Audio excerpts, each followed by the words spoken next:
Good morning, everybody. Welcome to Wadeh Wednesday, where I, Tiffany Toda, am here to answer any questions for you around various mental health topics. Welcome, community. For those that are just joining or hanging in, it's good to see you. Good morning here in California.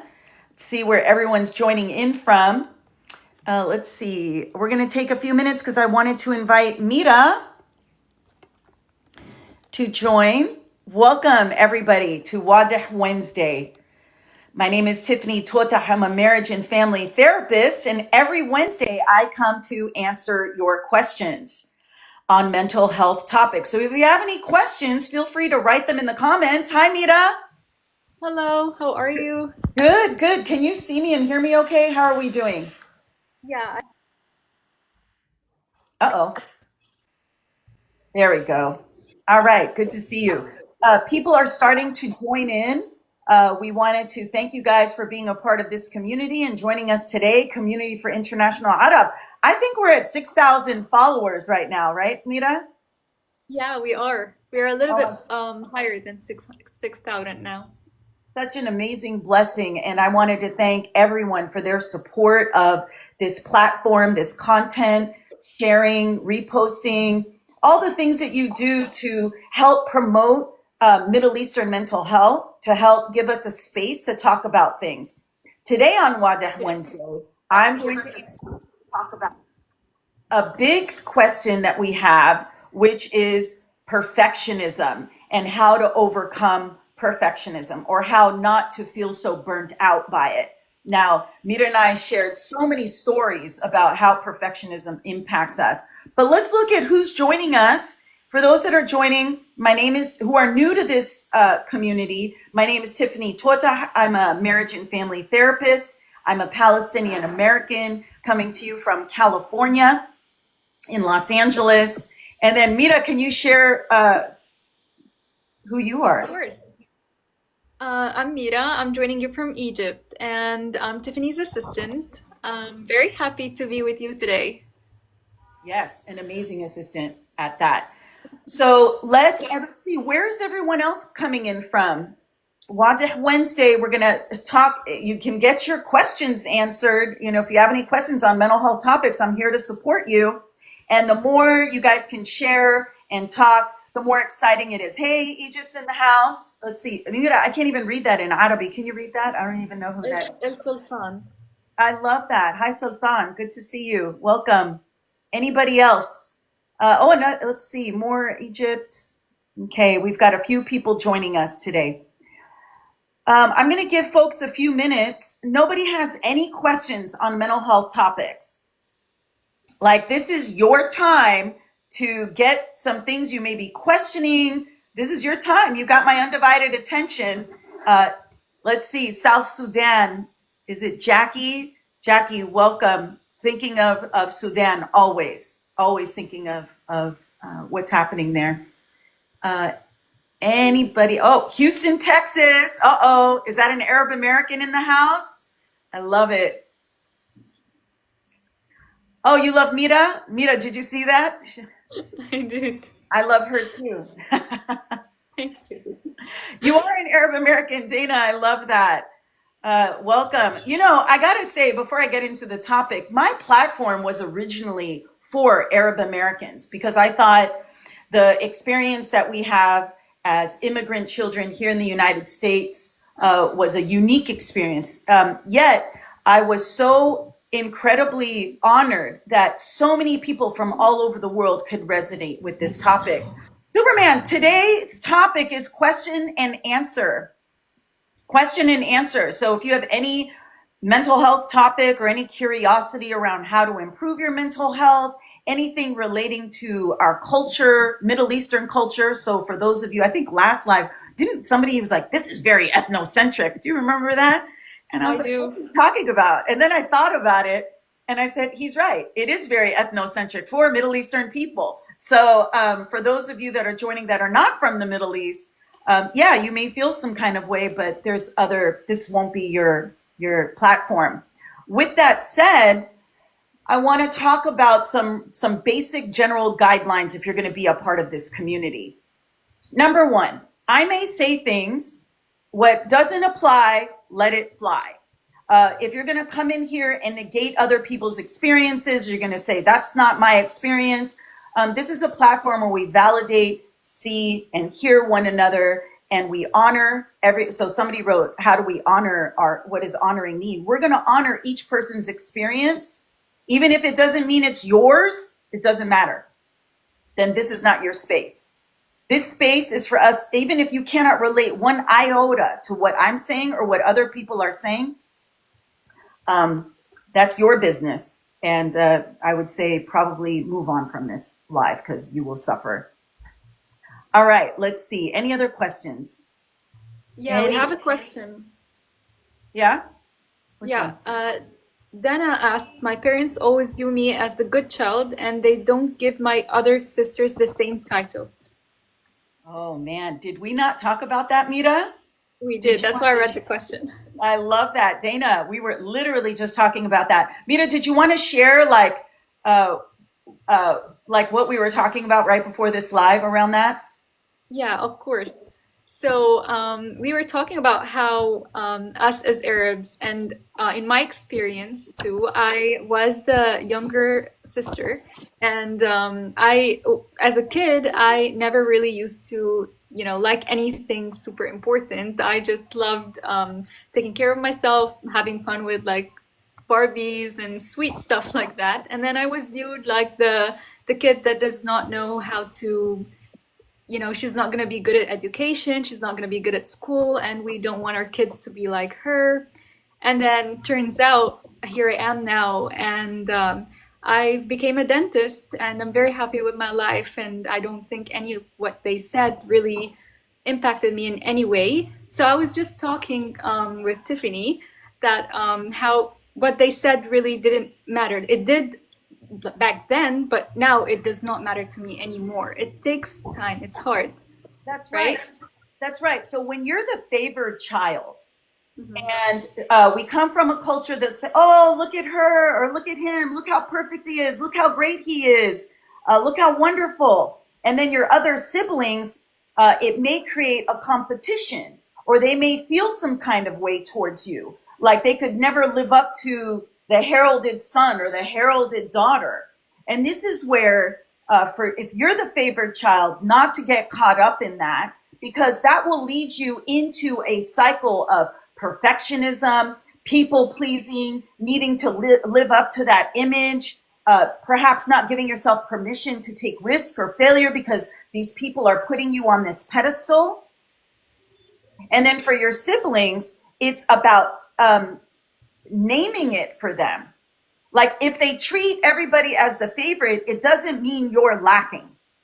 But when Mira's example was so important because she was saying it impacted her, and through her own healing, through her own work, she was able to let that go. But it takes a lot of effort to do that.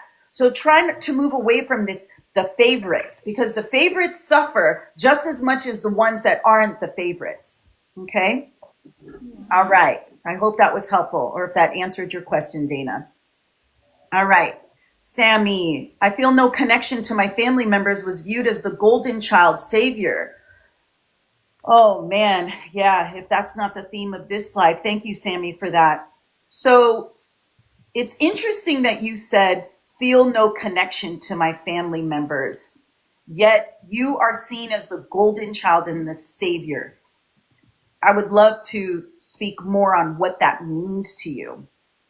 But in the same way, I think Dana said around being the favorite, when you're the savior of the family or the golden child, what does that mean? That means the family will lean on you to take care of everything, to be that model child. And that is an intense amount of pressure, particularly in our culture, because you have to be everything to everyone at all times. And the golden child, and if you don't relate to your family, or if you don't resonate with them, yet they're depending on you for all this healing, and it may be healing your mother or taking care of your father or your siblings. I I don't even know how we get through that. I know that in certain family members, the golden child, you can never fill that void, ever. You will spend a lifetime dedicated to a family that you're not connected to, that you don't even resonate with, trying to make it better for them, and it never gets better because that's their work. I hope that answered that question. Oh, oh my gosh, I am so sorry, B. We get so many requests and we try and respond to everybody, and sometimes it's very, very difficult. So I do not do one-on-one therapy. My practice is full, and it's been full for years. And so um, please know that in the next couple of weeks, we are going to have workshops. I do a small group. There's a workshop on burnout. There's another workshop on managing anxiety. There's another workshop we have on cultural messages, because I'm one person and I can only do so much. So by offering workshops, and I collaborate with amazing Middle Eastern therapists, and we come on and we talk about all of that within the context of a workshop. And they're for the most part, I think we put the price point as very affordable, and because I want it accessible to everyone. It doesn't mean I don't know my self-worth. It just means this is important that people get this information. Let's see. Before I get into perfectionism, let's see. Let's take a look at the comments again. So what are they saying? I'm missing a few of them. Riri asked the question. She said, how to deal with telling your family about marrying outside your country or culture. La la la la la. No, I'm just kidding. Mary, I'm just kidding. You're marrying outside the culture. Yay! Right? Is that, how do you tell them? Carefully. I remember I married and divorced outside of the culture. So imagine the shame I brought upon my family, because if I just listened to them and Joe was wahad in the culture, I wouldn't have divorced. Okay. Well, who asked that? I'm sorry. Riri. Riri. This is one of and I know I was making jokes. It's really not funny because it creates a lot of pressure on you, especially if the partner you choose is not, there's certain families where if you were to go outside the culture, it depends on who, what, like it, there's a lot of nuances there, and I'm struggling because it's really going to depend on how open or closed your family system is. Now, if they are extremely rigid and they will be hostile towards you marrying outside of the culture, I would say proceed with great caution. And what does that look like? Is you may just have to rip the Band-Aid and tell them, but then understanding what consequences may come from that. And I know many Arab that I've worked with, they're ostracized from their families, from marrying. Eventually they come around, right? Eventually they come around. But more often than not, it may be years of where they're away from you before they come back around. There may be some families where that could put you at risk and you need to be careful. I always say, talk from an open heart. Don't say too much. Be clear. I'm marrying this person. We're getting married.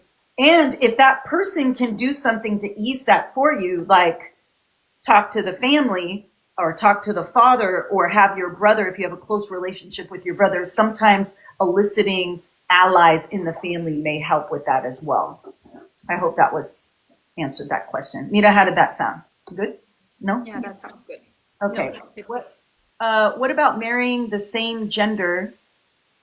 I'm Chaldean and gay with an amazing American girlfriend. Well, again, B, it goes to how open or closed your family system is. Now, if I know a few of relatives that I have that are gay, they married within the culture. Like they had partners that were Palestinian, from the same, clan and city. And so it was a little bit easier, which I think is so strange that, our Arabi families, it's like, okay, then that's acceptable, but somebody outside is not. But that's just the way they are, because they don't feel safe. They don't trust people outside of our culture because they don't know. But I don't know how to answer that except just, again, the same thing. It doesn't matter if you're gay or not. It's assessing how open or closed they are and your safety around that. Okay, any other questions? No, I think we're good. Yeah, you have to proceed with caution with that, and slowly. But if your family accepts who you are and it's about, oh, I'm marrying Wahda Americaniya, well, it's the process is going to be the same. But if you haven't come out to your family, that's a whole other slew of issues that I was going to address in a later video, specifically for our LGBT community and how to navigate some of this stuff. Okay, are we ready to talk about perfectionism? All right, let's talk about perfectionism. So we were talking within our culture many times out of the womb. So your mother's pregnant with you, whether you're a boy or a girl, and out the womb, there may be judgments, there may be expectations. You're not even born yet. And there's already, if it's a boy, there's perhaps you're coming out of the womb, like heralded as the first son, the namesake. So there's already expectations upon you. And that may instill some perfectionism within you, that you have to be what they expect you to be. We were talking about if you come from a family system where you're born a girl and they were disappointed, out the gate, you're already a failure. So it's about paying attention to, I know this is going to sound kind of hocus pocus or a little weird. You have to remember asking your mom what your birth experience, what her birth experience was, how she was feeling, what was going on during her pregnancy. Because if she was feeling some kind of way or feeling the pressure, the nervous system that was getting developed in utero, so sometimes out the gate, you were just born anxious. That's not blaming mom. I want you to have some self-compassion and forgiveness. Or if your mother was under extreme pressure or in a very challenging environment, your nervous system is tied to hers. So you may already come out feeling the anxiety and feeling the pressure of all these cultural norms and expectations. And a lot of times they are not realistic. So number one, it's identifying your triggers, recognizing the situations that are going to trigger you to do this perfectionistic behavior and how to better manage them. So I was telling Mira, when my mother would come over, I would clean the whole house, top to bottom, every nook and cranny. I would clean out the fridge because she would open my fridge and look at what I had, and I would masafit everything nice and clean. I would make sure Binti is perfect from head to toe. I was put together head to toe, and I would feel so good. I go, there's nothing this woman would say to me. The moment she stepped in that door, I go, hi, Yamma. She goes, shoo, masawati shilbab. So the trigger was anytime she came over, it would trigger me to do all this perfectionistic behavior. Yeah, it's hilarious, isn't it, B? Yeah. And so recognizing that, okay, mom comes over. I live in Los Angeles now, so I don't have to worry about that too much. But it's when she would come over, it was a huge trigger for me to be in like perfectionistic mode, only to recognize no matter how much I did, just coming in the door, she was already like, you're a failure. So you cannot win from that. So that's where you challenge your inner critic. That's key strategy number 2. Number 1, identify your trigger. Number 2 is challenge that inner critic when she says, oh, shufti masawati shilbab.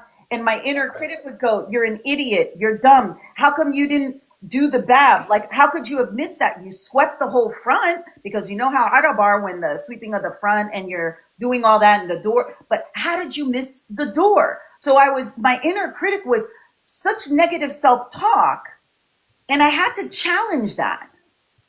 I had to challenge that inner critic. You need to challenge that inner critic within you. That wasn't, it didn't negate all the things that I did.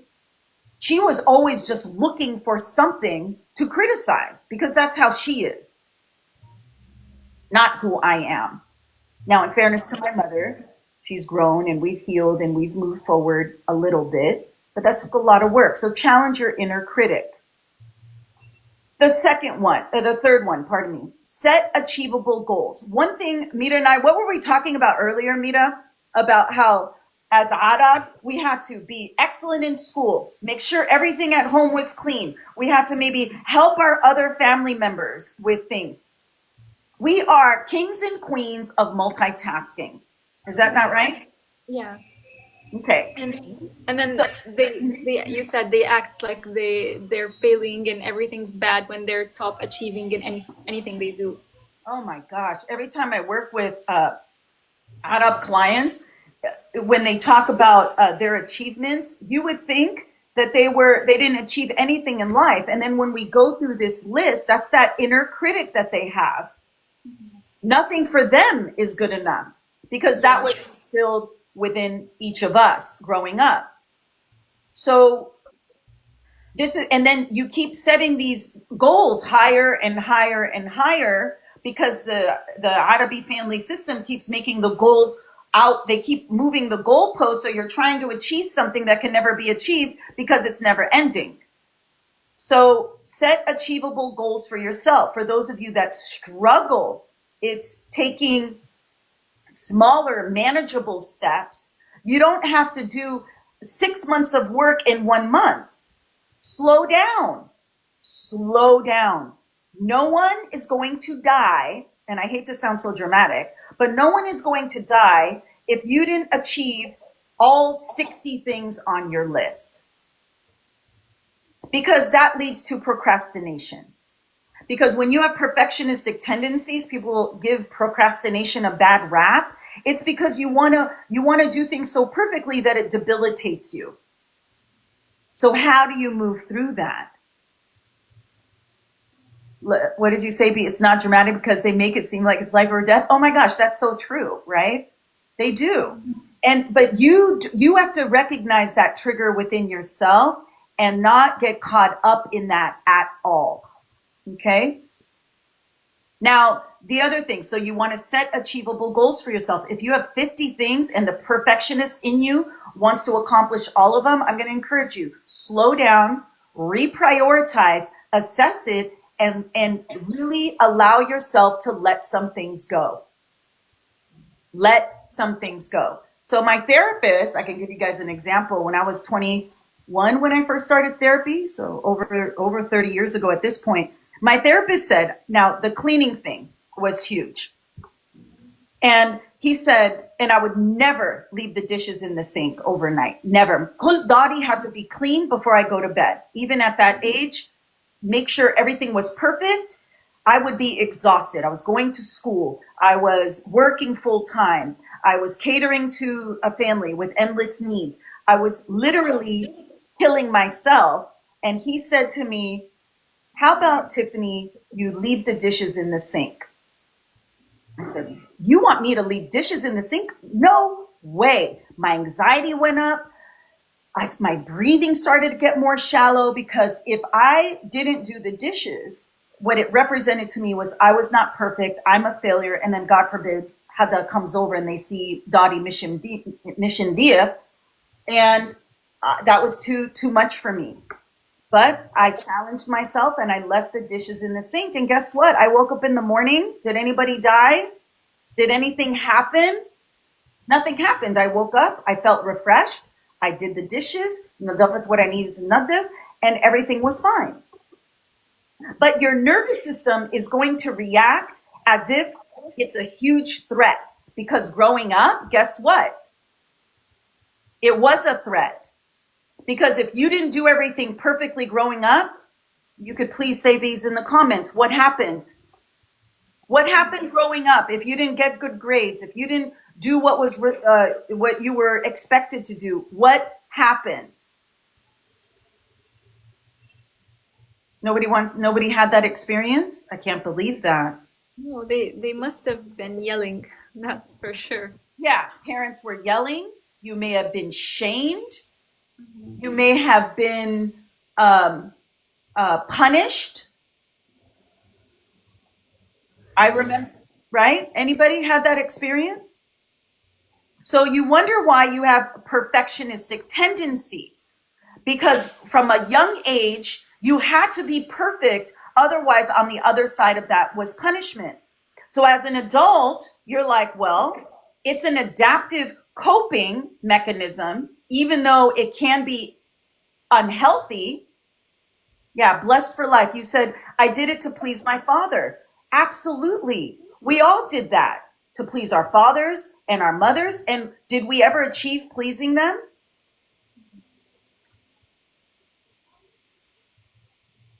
All I remember is I did a good job in my school. And as an adult, I'm feeling the pressure now. That's right.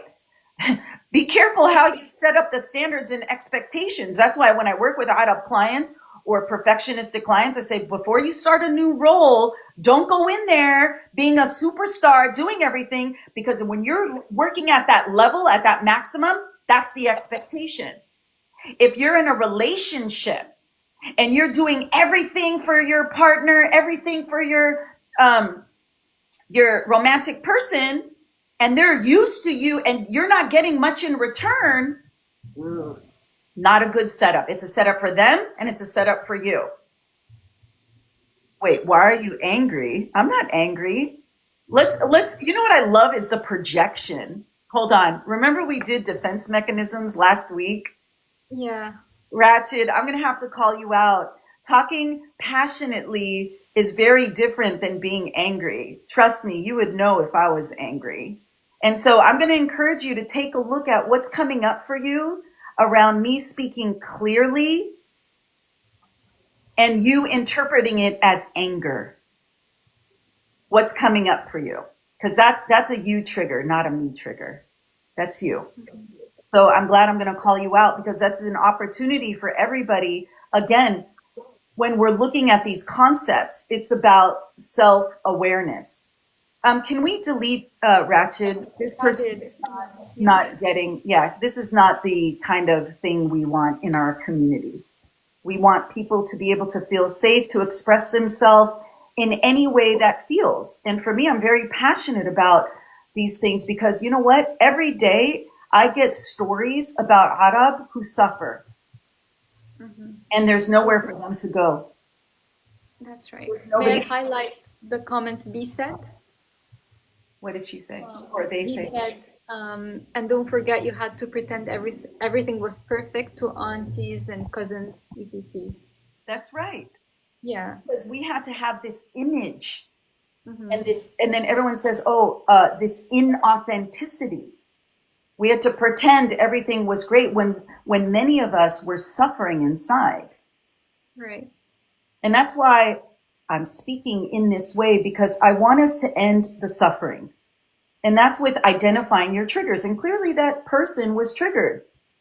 Haram. And instead of them using that as an opportunity for them to reflect within themselves and use that as an opportunity to go, gosh, why would I interpret that as behavior, as angry? Because it's usually a projection that they're angry. Right. Okay? That they're angry. Yeah. For whatever reason, in this perfectionism, they may have felt powerless. And people will do that to you all the time. So going back to set achievable goals. Allow yourself to make a mistake. So when Yamma said, oh, shufi masawati shilbab, was it a mistake per se? But it's about to say, yeah, I missed the bab. Yeah, I did, Mom. Hmm. I was waiting for you to do it. Just kidding. Okay.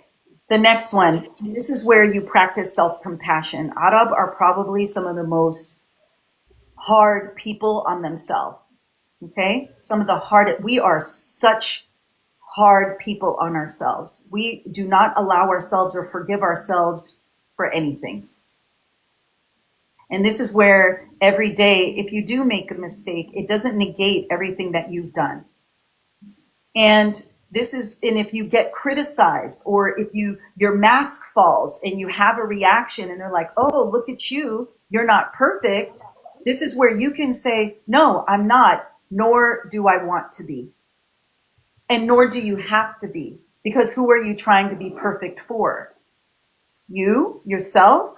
And yes, many of us take pride in doing things well and being detail oriented and being the top of our class and being excellent workers and having successful businesses. But at what cost? That's when it becomes problematic. When you're burnt out, your relationships are in the toilet. You don't have the ability to rest, and then your body starts to break down. That's when it becomes problematic. And it's about being able to recognize when to rest, focus on the bigger picture of what you are doing versus what you're not doing. And how many times do you guys celebrate yourselves for what you've accomplished? Mira, how often do we celebrate ourselves for the things we do? I don't think we have time to do so. We're constantly looking at the next step. That's right. And so can you at least take a minute? Thank you, Ali. You said never. And this is where it took me a long time to celebrate, the little wins. And you have to be mindful of it and conscious of it. I worked out today. Oh, that's fantastic. You took care of your body. You drank water. I love coffee. So I said, oh, look at you drank more water today. Great. Because it's in that you want to condition yourself to pay attention to the smaller things. Because when the larger things, you get that exceeds expectation or that degree. I remember when I got my master's degree, I have 2 master's degrees. When I got my second master's degree, it was like nothing. I couldn't value anything I did. And then you expect people to value what you're doing. And that's what's going to keep you in this perfectionistic loop. Because if you don't value what you do, how do you expect other people to value what you do? The other piece with perfectionism is to really reset your own expectations for yourself and seek professional help if you can't get out of that. So those are some tips and tricks that, the other one, Arab. Well, human beings in general are real crappy at accepting feedback. We immediately get defensive if anybody gives us, like when my mom said, oh, masawati shilbab, before I would flip out on her, like literally flip out. I'm a fighter, so my nervous system, other people retreat in a corner. I was a fighter. I would flip out on my parents. Anytime they gave me any feedback, I was off and running. Now, I knew that behavior only hurt me because that's not who I wanted to be. That wasn't in alignment with my own values. So I had to really learn to accept feedback, to look at their criticism, to not internalize it as something about me. And maybe there's an opportunity for me to learn from what their feedback is. That's what I'm saying. What doesn't apply, let it fly. But that takes an intense amount of inner healing work, and for you to identify your triggers, for you to accept the feedback. Or sometimes Binti would give me feedback on, let's say something I made food-wise, or she would give me feedback on, my driving, and I would have to take a deep breath and stay present and say, oh, I'm not the perfect mother, or I'm not the perfect daughter, and that's my own stuff. She's just giving feedback. How I internalize it is my problem, not the other person's problem. This happens in relationships all the time where couples are not listening to each other because of this perfectionism.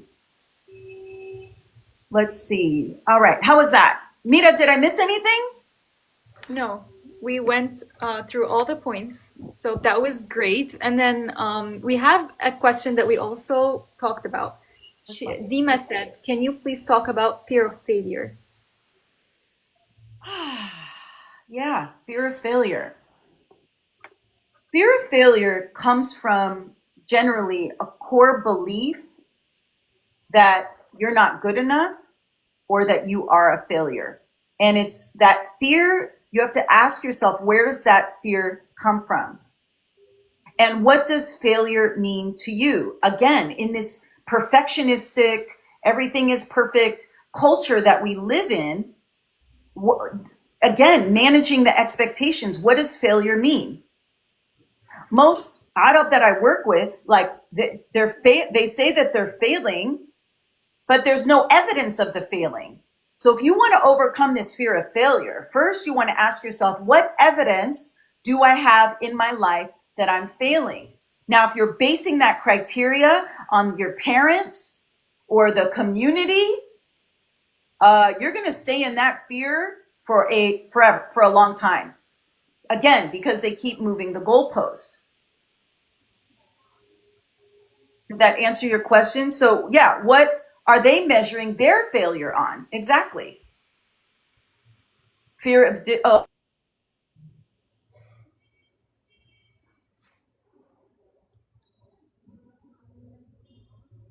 Oh, I think we can hear you now.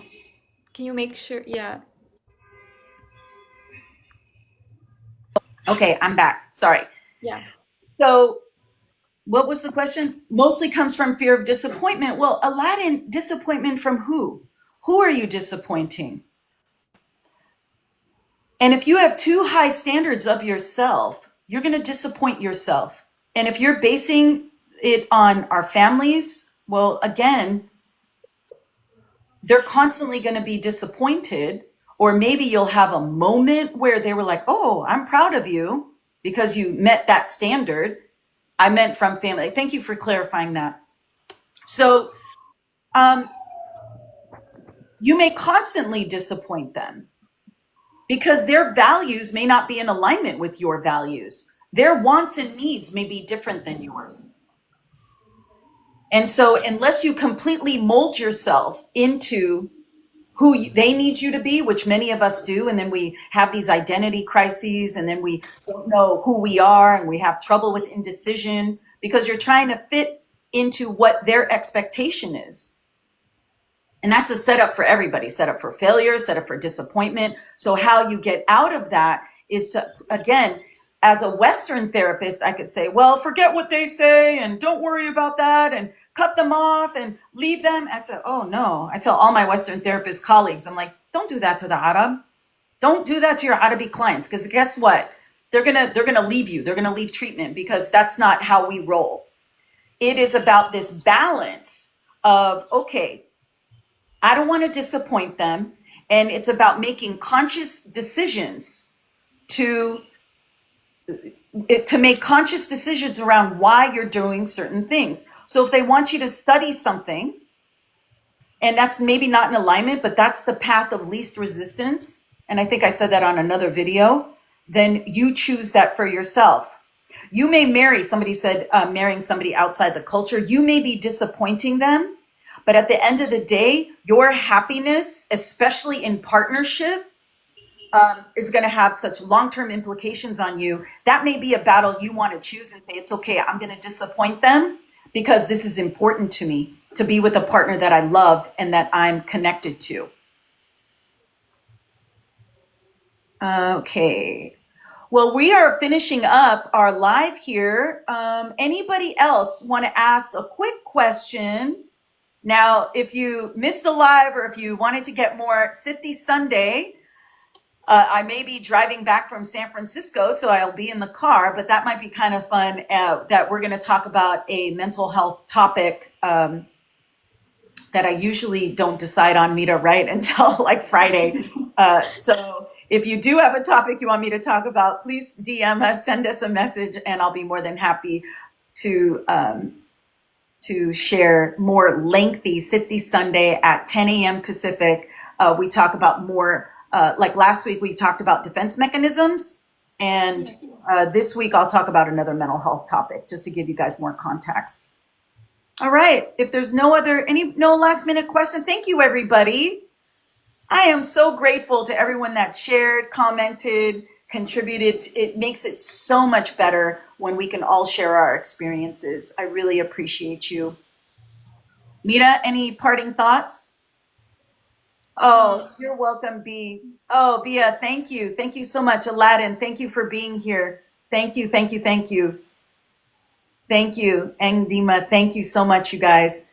Thank you for joining. I hope to see you guys again either next Wednesday on Wadeh Wednesday or next Sunday at City Sunday. Have a blessed rest of your day, whatever you're doing. Remember, focus on what is coming up for you and take one step forward to gain awareness and create your own healing. All right, take